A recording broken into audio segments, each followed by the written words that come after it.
Hey guys, welcome back to the shop. So as you may or may not know, I travel a lot for work, and so when I'm home, I try to create content, as best I can, so that I can put it out there for you guys when I'm gone and I'm on the road. So as many of you also know, I've also recently had another issue with my table saw. So while that issue is being sorted out, I'm going to put together a small project here that my wife requested without the use of the table saw.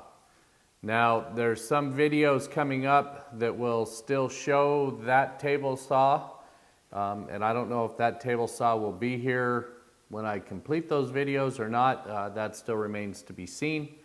For instance, this side of me, this side of me, this side of me. This king-size bed over here that I'm building, I can't complete that without the table saw, and that's on hold. So what we're going to build is a small cubby that goes in our house. My wife asked for to hold our winter gloves and hats that we dress up in when we got to go out and run the snow blower and do all that good stuff. So it's going to be in walnut, nothing fancy. There's no plans for it. It's not much more than a simple box, but we are going to do it without the table saw. Now I could certainly do this a lot faster with the table saw, but it's not required for this build. One of the unique things to building without the table saw and my dado stack is milling. All the lumber has to be milled to fit my router bit. So to get all my dados and grooves, that's a set up on the router table. And I've cut a test piece here so that as I mill this lumber, we can get there. I've rough cut to length at the chop saw. And everything is well over width. I'm going to cut to width at the bandsaw and then clean everything up at the joiner. And I can get away with that here for a simple project like this, in that my depth of this cabinet does not have to be exact. I'm shooting for around 6 inches, and I'm sure we'll get fairly close to that. But the important thing is to make sure that all the widths on my boards are the same. That's more important than hitting that 6 inches. So that being said, I'm going to go ahead and get some milling done, and I'll show you some small portions of that. But you've all seen me mill lumber before, and when I get this stuff all milled to fit this test groove, then we'll get over to the router table and start cutting rabbets and grooves, dados, if you will. And we have to put a dado around the back for a light back panel so that I can hang this on the wall in the house.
Okay, so next thing I need to do is cut the rabbets in the top and the bottom. And I've labeled the inside to dummy proof this for me.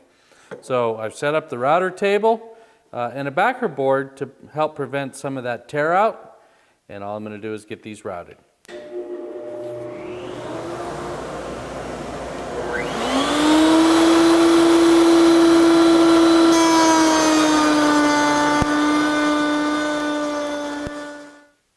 Okay, I've made an adjustment to the fence to get the rabbet in the back to house the back panel. Shooting for 1/4-inch walnut plywood here that was left over from the vanity project. I did not adjust the height of the bit. All I did was adjust the fence.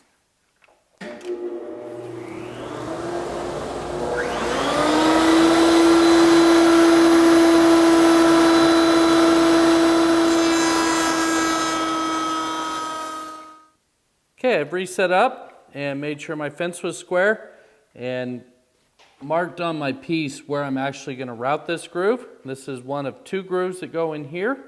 So I'm just going to cut both these pieces and then I'll reset up and cut the other piece.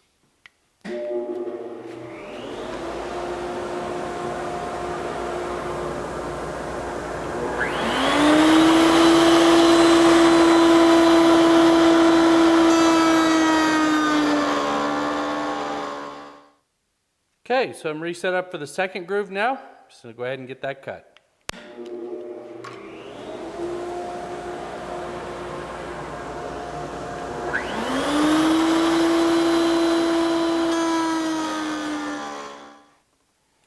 All right, next up I've set up for the grooves that will divide the bottom section of this very small shelf.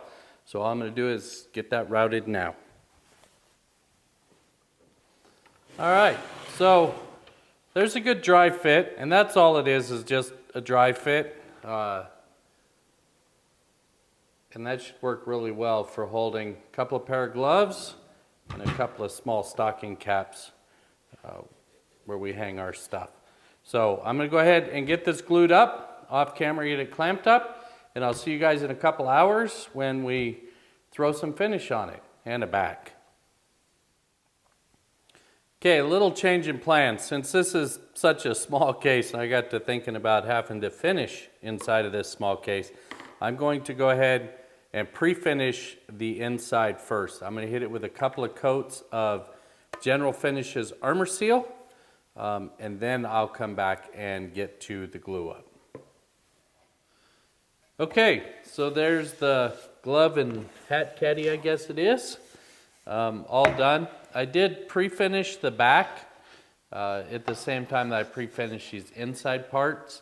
So all I'm going to do now is attach that back to the case. And I pre-cut this off-site. I cut this at the bandsaw. And I'm going to actually use screws to attach this because it's going to hang from the wall. And then I'm just going to do a quick finish sand here and get some finish on it, which will again be a couple of coats of Armor Seal. And just let it sit for the night. And I'll show you where we're at in the morning. Well, there you go, guys. A fun, simple little project that you can do while your table saw is down. Hopefully they get that rectified soon, because I'd really like to get after that bed. I have some 16/4 that should be arriving this week for that bed, and I'll definitely need my table saw for that. So until next time, take care, guys.